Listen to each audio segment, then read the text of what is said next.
नमस्कार, स्वागत है आपका। खास पेशकश मोहनजोदड़ो एक रहस्य आप देख रहे हैं। मैं हूं आपके साथ आशा झा। एक ऐसी सभ्यता जो हजारों साल पहले फलती फूलती थी।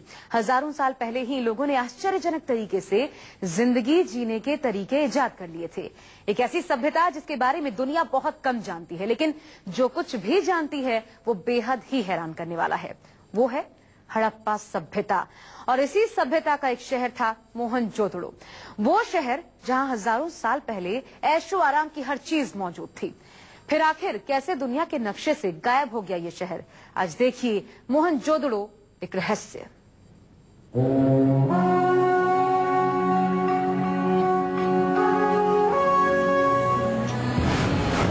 धरती पर ईसा मसीह के अवतार से भी पहले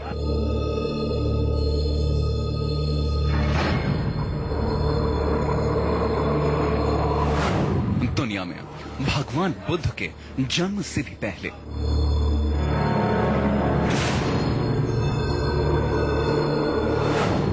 पृथ्वी पर भगवान कृष्ण के अवतरित होने से भी पहले एक ऐसी सभ्यता थी जिसमें सब कुछ था।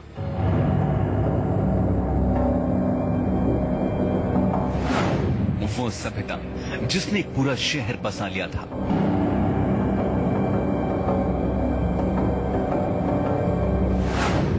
वो सभ्यता जिसमें घरों में स्विमिंग पूल था।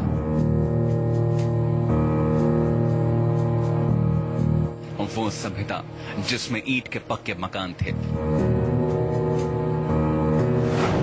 आज देखिए मोहनजोदड़ो का एक एक राज। मोहनजोदड़ो यानी मुर्दों का टीला पाकिस्तान के सिंध प्रांत में सिंधु नदी के किनारे बसे करीब 4000 साल पुराने शहर की खोज सिर्फ 100 साल पहले ही हुई थी। और जब पहली बार पहुंचने पर वैज्ञानिकों को जो मिला वो दिल दहलाने वाला था।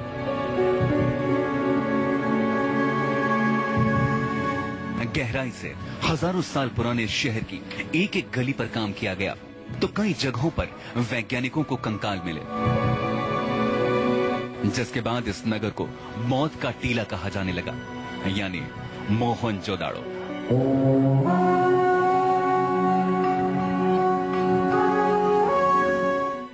मोहनजोदड़ो एक ऐसा शहर जो शायद इतना पुराना है कि आप कल्पना भी नहीं कर सकते। शायद तब भारत को भारत भी नहीं कहा जाता होगा। तब शायद आज जो भारत जाना जाता है वैसा कुछ था ही नहीं। इतिहासकारों के मुताबिक ये शहर हजारों साल पहले बसा होगा, लेकिन यहाँ की कला और यहाँ के लोग जिन चीजों का इस्तेमाल करते थे उसे देखकर हर कोई दंग रह जाता है।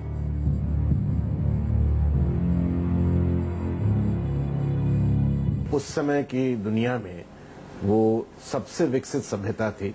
इस संदर्भ में कि जो नगर निर्माण योजना थी मोहनजोदड़ो की, या पूरी जो हड़प्पा संस्कृति है, और आप ये जानते हैं कि ये वर्तमान पाकिस्तान और भारत के एक बड़े क्षेत्र में फैली हुई थी।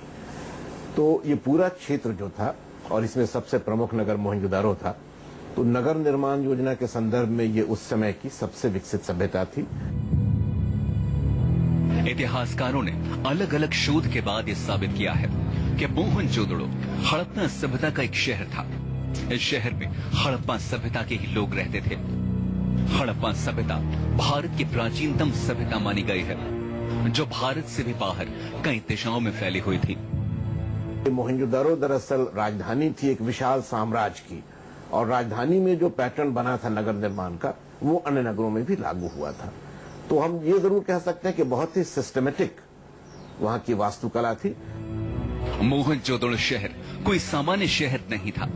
यहाँ के रहने वाले लोग शायद इतने बुद्धिमान थे कि उन्होंने हूबहू आज के शहरों की तरह पैमाना अपनाया हुआ था। इस शहर में बड़े बड़े घर, चौड़ी सड़कें और बहुत सारे कुएं होने के प्रमाण मिलते हैं। आप ये जानकर और भी चौंक जाएंगे कि शहर में पानी और गंदगी निकालने के लिए बाकायदा नालियां तक बनाई गई थीं।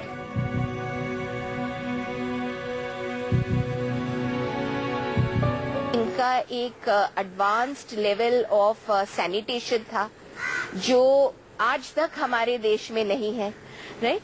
तो उस समय में जिस तरह से वो जो सुअर लाइन्स वो लगा रहे थे अपने सिटीज में, जिस तरह के बाथरूम्स के कॉन्सेप्ट हैं, ये सब बहुत ही इम्पोर्टेंट है, इंडिकेटर्स हैं एक सिविलाइजेशन के, कि आप किस तरह का अपने सराउंडिंग्स को मान रहे हो, किस तरह से आप अपने हाइजीन को मेंटेन कर रहे हैं।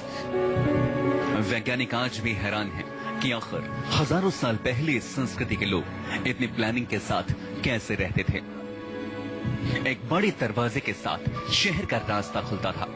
अवशेषों से पता चलता है कि हर घर के बीच में एक आंगन होता था। आंगन के चारों 4-5 बड़े कमरे, किचन और बड़ा स्नान घर होता था जिसमें लोग नहाते और तैरते थे।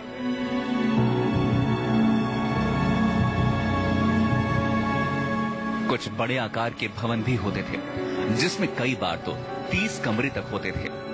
घरों के दरवाजे और खिड़कियां सड़क की ओर न खुलकर पिछवाड़े की ओर खुलती थीं। यानी ये सभ्यता अपने चरम पर थी। यहाँ पर जरूर इंजीनियर्स थे, यहाँ पर जरूर मॉडर्न सेंस में नहीं, बट लोग जिनके पास उस तरह के टेक्निकल स्किल्स थे। Very clearly very strong urban sense, very developed technical knowledge, ये सब हमें दिखता है। माना जाता है कि दुनिया को कुएं की देन हड़प्पा सभ्यता ने ही दी थी। पुरातत्वविद बताते हैं कि हड़प्पा सभ्यता के लोगों ने कुएं से सिंचाई करना सीख लिया था। वो कुएं को शहर में एक ऊंची जगह पर बनाते थे और उसी से खेतों में पानी पहुंचता था। इतिहासकार तो ये भी कहते हैं कि कई बार पानी को लेकर मोहनजोदड़ो शहर में लोगों के बीच झगड़ा भी होता था। सबसे पहले स्वास्थ्य के निशान मोहनजोदड़ो में ही मिले थे। इसके खुदाई के दौरान तावीज भी भारी मात्रा में मिले हैं। ऐसा समझा जाता है कि मोहनजोदड़ो शहर के लोग भूत प्रेत और तंत्र मंत्र में भी काफी विश्वास रखते थे। मोहनजोदड़ो में व्यापार बड़े पैमाने पर होता था। उन दिनों कोई भी मुद्रा नहीं चलती थी, बल्कि चीजों की अदला बदली से ही खरीद फरोख्त होती थी। जबकि व्यापार के दौरान कई तरह के बोहनों का इस्तेमाल होता था। 4 लाजवरत, ना एक कम ना एक अधिक, वरना सौदा रद्द समझो।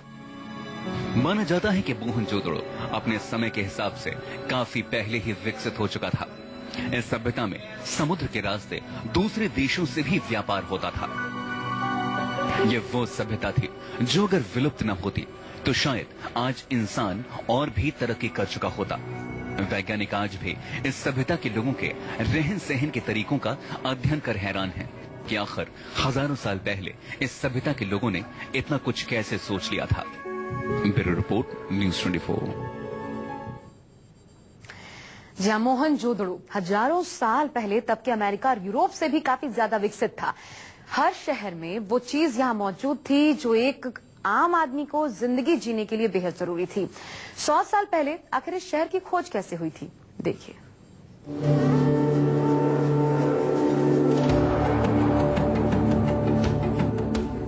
मोहनजोदड़ो योजनाबद्ध तरीके से बनाया गया एक शानदार शहर था जिसमें अविश्वसनीय तरीके से सारी सुख सुविधाएं मौजूद थीं।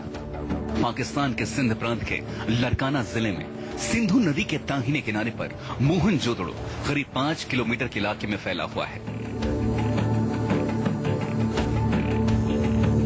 19वीं सदी से लेकर अब तक हड़प्पा सभ्यता की कम से कम 1000 जगहों का पता लगाया जा चुका है। इन्हीं में से एक है मोहनजोदड़ो, जिसकी खोज वैज्ञानिकों के लिए किसी युद्ध को जीतने से कम नहीं थी। पहली बार चार्ल्स मेसन ने साल 1842 में हड़प्पा सभ्यता को खोजा था। इसके बाद दयाराम साहनी ने 1921 में हड़प्पा की आधिकारिक खोज की थी। इसी दौरान पुरातत्वविद माधव स्वरूप वत्स ने भी काफी मदद की थी। 19वीं शताब्दी में ही इसके बारे में चर्चा आरंभ हो गई थी जब अलेक्जेंडर कनिंघम ने उस क्षेत्र में अपने टूर के दौरान, अपनी यात्रा के दौरान इन साइट्स को देखा था। लेकिन खुदाई का काम 1921-22 में शुरू हुआ और इसमें 2 महत्वपूर्ण लोगों का योगदान रहा। एक तो राखाल दास बनर्जी और दूसरा सर जॉन मार्शल। इस मूर्ति को देखिए, बनी संवरी, कमर पर हाथ रखे लड़की की यह मूर्ति उसे ही मिली है। यह मूर्ति बताती है कि हजारों साल पहले भी लोग कला, समाज और साहित्य में रुचि रखते थे। साथ ही महिलाओं को समाज में एक खास जगह भी मिली हुई थी। मोहनजोदड़ो में लोगों के रहने का तरीका सबसे ज्यादा हैरान करने वाला है। इतिहासकार हैरान रह जाते हैं कि आखिर हजारों साल पहले लोग यहाँ इतना व्यवस्थित तरीके से कैसे रहते थे। घरों को बनाने के लिए जिन ईंटों का इस्तेमाल किया गया वो कोई आम ईंटें नहीं थी, बल्कि वाटरप्रूफ ईंटें हैं। इसके बाद दूसरी तकनीक जो इसे बनाने में लगी थी वो थी इस स्नान घर से जल के निकास को रोकने के लिए। इसके लिए इसका निर्माण करते समय ईंटों के ऊपर जिप्सम के कारे के ऊपर चारकोल की परत चढ़ाई गई थी। चारकोल की परत किसी भी हाल में पानी को बाहर नहीं निकलने देती थी। ऐसे ये पता चलता है कि मोहनजोदड़ो के लोग चारकोल जैसे तत्व के बारे में भी जानते थे, जिसे वैज्ञानिकों ने कई सालों बाद खोजा था। मोहनजोदड़ो की खुदाई में इस शहर की इमारतें, स्नान घर, मुद्रा, मुहर, बर्तन, मूर्तियां और फूलदान मिले हैं। कपड़ों के टुकड़े के अवशेष, चांदी के फूलदान के ढक्कन, तांबे और लोहे की चीजें भी मिली हैं। इसके अलावा असंख्य देवियों की मूर्तियां भी मिली हैं। ये मूर्तियां मातृ देवी या प्रकृति देवी की हैं। इसका मतलब है कि यहाँ के लोग मूर्ति पूजा में विश्वास करते थे।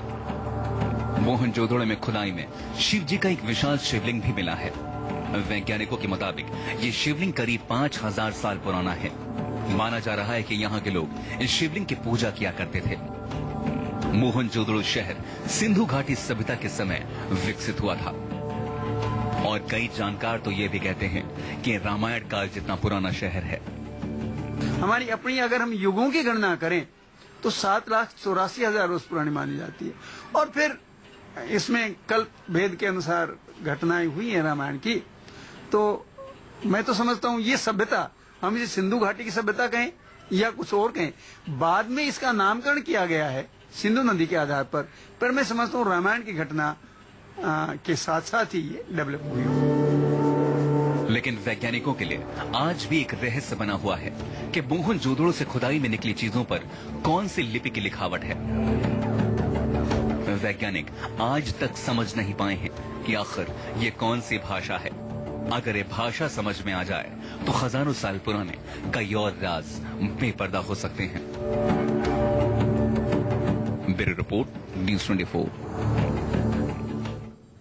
एक महत्वपूर्ण सवाल ये भी है कि इतनी विकसित सभ्यता फिर भी विलुप्त कैसे हो गई, बताएंगे आपको एक छोटे से ब्रेक के बाद। आप देख रहे हैं आज का राज। ये अपने आप में बड़ा सवाल है कि आखिर हड़प्पा सभ्यता का अंत कैसे हुआ। वैज्ञानिकों ने हड़प्पा के अवशेषों की कार्बन डेटिंग के बाद कुछ नए तथ्य सामने रखे हैं और इनसे पता चलता है कि शायद मौसम में आया बड़ा बदलाव इस सभ्यता के विलुप्त होने की बड़ी वजह थी।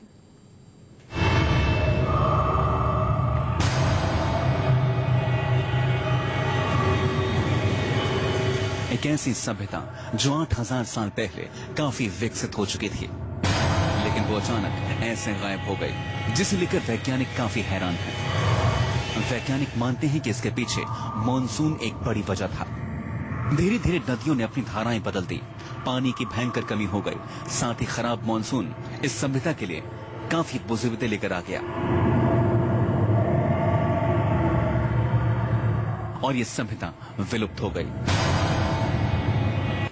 आमतौर पर पहले यह माना जाता था कि जब आर्यों का प्रवेश भारत में हुआ तो हड़प्पा संस्कृति के जो नगर थे वो आर्यों के आक्रमण के कारण धीरे धीरे ध्वस्त हो गए।